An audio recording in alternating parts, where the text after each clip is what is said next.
The Scottish Government have been criticised for a lack of transparency in relation to the salmon farming industry.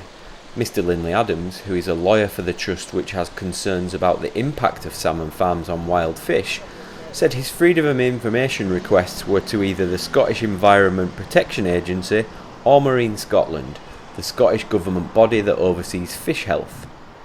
So we're asking for information about escapes of farmed fish from particular farms, about sea lice problems, the data, the sea lice count on the farms, information like that. And obviously it's very controversial. There have been two Scottish parliamentary inquiries in the last year or so, one from the Environment, Climate Change, Land Reform Committee, one from the Rural Economy Committee, both of which have been highly critical of the industry. So the government's under pressure to increase the strength of the regulation of the salmon farming industry. We want to see why that's the case, why it's needed, and how the Scottish Government is going about that. And that's what these information requests are all about.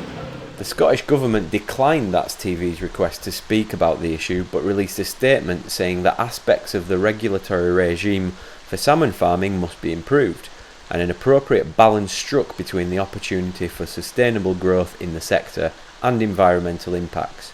But the specificity of information requested by conservationists has still not been satisfactorily supplied. We've made a lot of information requests to Marine Scotland over the last couple of years, and we get knocked back fairly regularly. We have to go to the Scottish Information Commissioner, ask for a decision, and of course that takes time and a lot of energy and a lot of resources.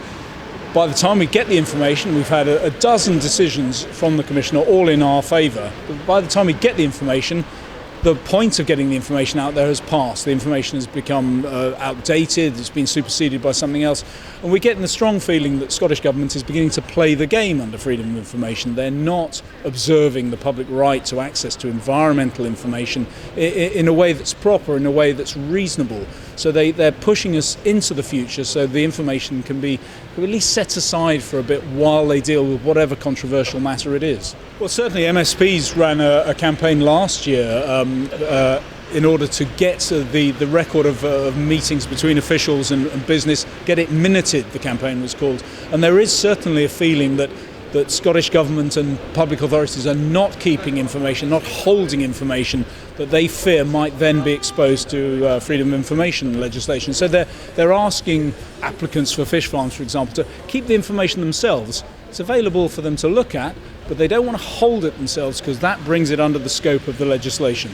The Scottish Government also says it receives a high volume of information requests, with Marine Scotland alone processing 200 last year. But the Scottish Information Commissioner asked Scottish ministers to apologise and retrain staff. Well, we keep going with the Scottish Information Commissioner. The Information Commissioner here is very good compared to the UK Information Commissioner. The deadlines and the speed with which you get decisions up here, much better.